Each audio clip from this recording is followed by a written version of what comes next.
Welcome to the objective review of the latest Marvel movie, Ant-Man and the Wasp. In an objective review, I break a movie down into 6 categories and assign weight to them depending on the genre. So let's start with the first one of story. For superhero movies, I assign 20% weight to story.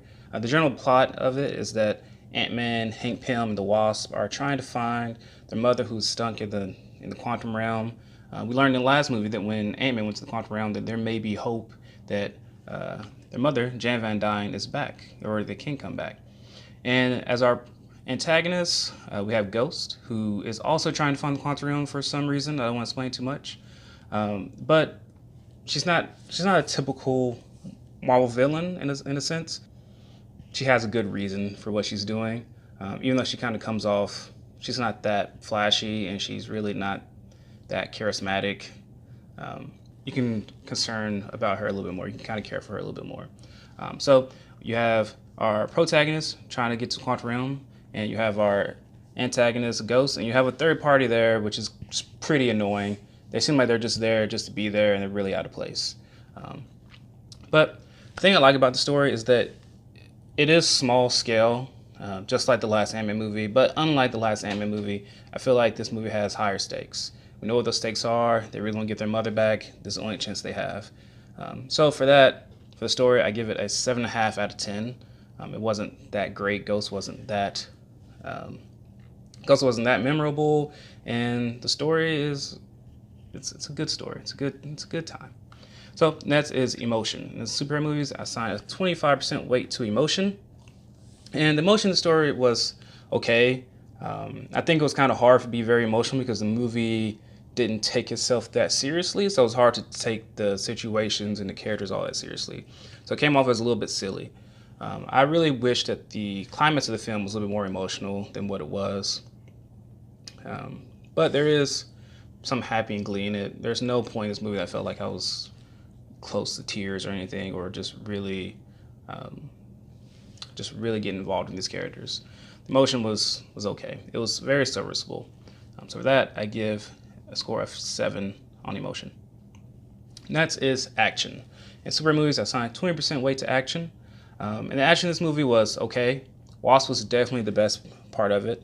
I loved her fighting style, mixing with the size changing, mixing with the flying. She was the best action in this movie. And everyone else kind of just sucked. They weren't really all that great. Ant-Man wasn't that great with action scenes. The car chases were good, but that heavily involved the Wasp. So she really carried the action of this movie, which really I think is good because she is not the sidekick in this equation. She is the equal partner. If anything, she is the greater hero. She'll be called Wasp and the Ant-Man. But so for action, I give it a 7.5 out of 10. Next is comedy. I assigned a 5% weight to comedy for superhero movies. And this movie does lean in very hard into the comedy. Sometimes the comedy was just okay. About only 50% of the jokes actually landed. And I think I laughed out loud maybe 2 or 3 times.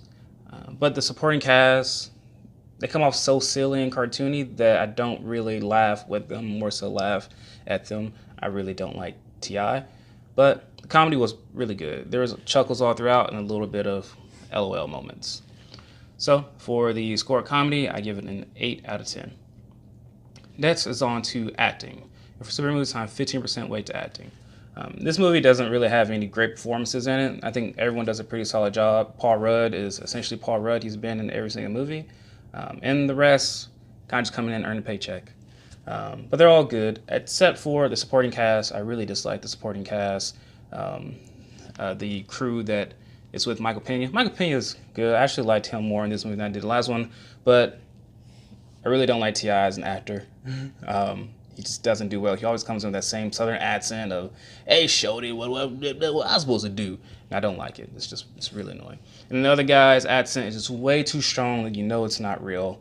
So that acting drug it down.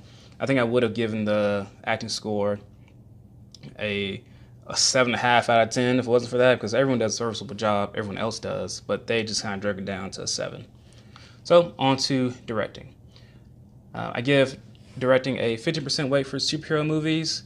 And the directing of this movie was okay. I really enjoyed the pacing. It fit really well into that 2 hour time frame.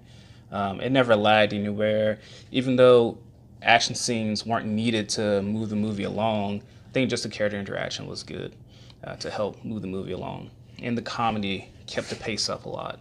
So I think the pacing was the best job done by the director.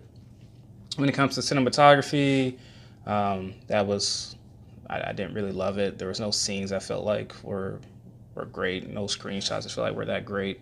When it comes to the visuals were good. They were okay, and the score was just okay. So when it comes to directing, I give it a 7.5 out of 10. So all in all, that gets us to a weighted average score of 7.3 out of 10. Final thoughts on the movie. The movie was okay. If I had to describe it, it was a harmless, entertaining 2 hours of my life that I don't really need to ever see the movie again. But it was okay. It was good. All right. Let me know what your objective ratings would be. Subscribe, comment, whatever. I'm out.